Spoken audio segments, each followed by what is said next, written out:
Sveikiname Vydūną su gimtadieniu. Liepa Bareikaitė ir Vytautė Vyta Damulevičiūtė iš 9 DD klasės kviečia jūs pasižiūrėti mūsų sveikinimą Vydūnui apie Rambyno kalną. Istorijos šaltiniai byloja, kad žmonės jautė didžiulę pagarbą Vydūnui, jog jį savo rankomis užnešdavė į pačią Rambyno kalno viršūnę. Čia jis sakė kalbas ir dirigavo chorams, kurių kiekvienas sudarė net kelios dešimtis choristų. Tad linkime gero žiūrėjimo.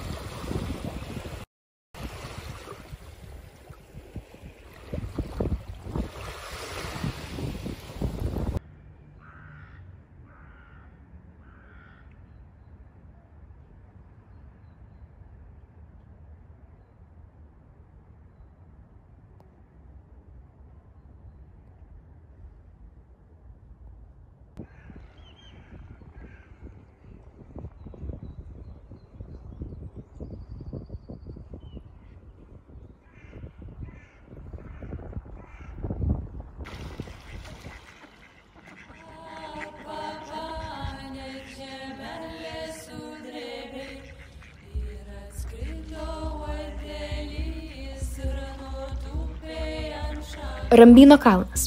Čia senovės lietuviai buvo nukėlę savo dievų buveinę. Tai laumių ir mistikos vieta. Geriems ir dievo baimingiems žmonėms jos visada buvusios malonios ir meilingos. Iškrėsdavusios nepiktų pokštų paikiems žmogeliams. Dėl jų gamta buvusi gyva. Beje, dieną laumės daugiau nesirodančios, bet saulei nusileidusios jos išeinančios iš kalno, tekšlinčios vandenyje ir skalbiančios savo drabužius. Alkos akmuo. Kitas svarbus kalno žmonių laumių objektas. Jis palaikydavo visko gyvybę taiką. Iki tol, kol vokietis Švarcas iš Bardinų kaimo, ieškodama savo pastatytiems malūnams girnų, suskaldęs šventąjį aukuro akmenį.